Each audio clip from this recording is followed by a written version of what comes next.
What's going on, guys? In the works, and we are playing some more in-game. This is some more in-game footage brought to you by Elite Extraction. Their link will be in the description, but they're playing some CTF here on Operation Riverside, which is one of the cool Caspian border clones. It's a pretty cool looking map, I think. It's very lush. It seems to have a lot of detail to it.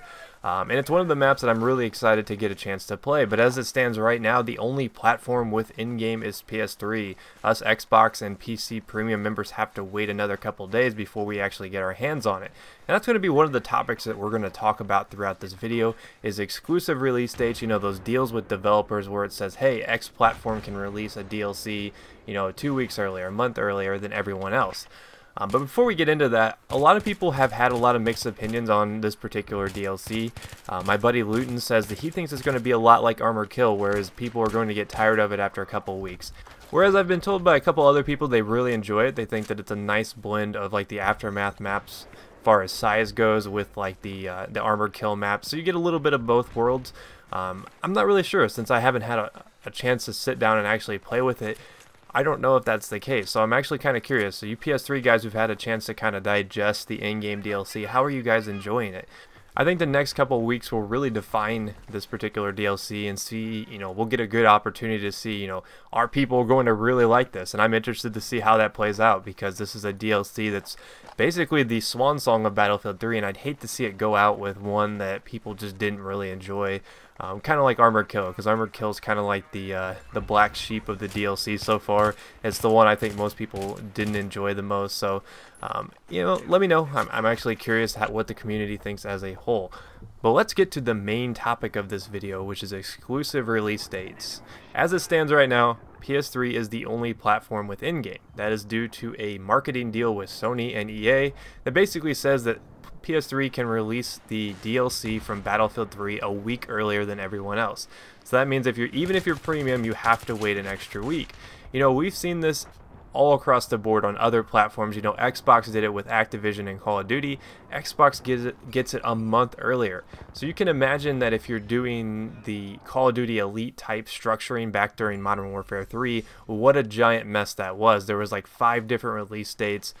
It was completely ridiculous, and honestly I don't think exclusive release dates are good for a game as a whole, because I think it kills the hype of the DLC. Maybe not so much with Battlefield 3 because we only have to wait a week, but things like Call of Duty, it really just kind of derails the whole hype machine that leads up to it, because especially if you play on PS3 and you used to be one of those people that had to wait the extra month to play the Call of Duty DLC. You've seen people play it for the past month on YouTube. When it finally comes out for you, you're just kind of like, oh, okay, well, this isn't as exciting as it probably was for the people who played on Xbox, because you pretty much know what to expect.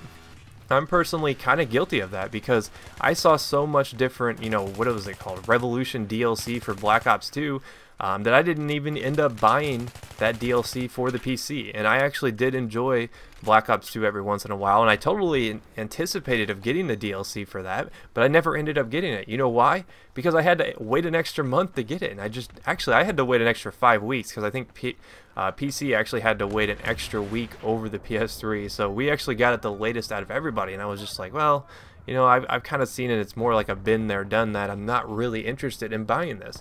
And I kind of see that as a thing for everyone. Like, back in the day when I was playing a lot of Call of Duty on the Xbox, the one thing that I never had to worry about is waiting that extra month to get the DLC. I kind of took it for granted, honestly. I knew I would get it first because I was on Xbox. I didn't have to worry about it.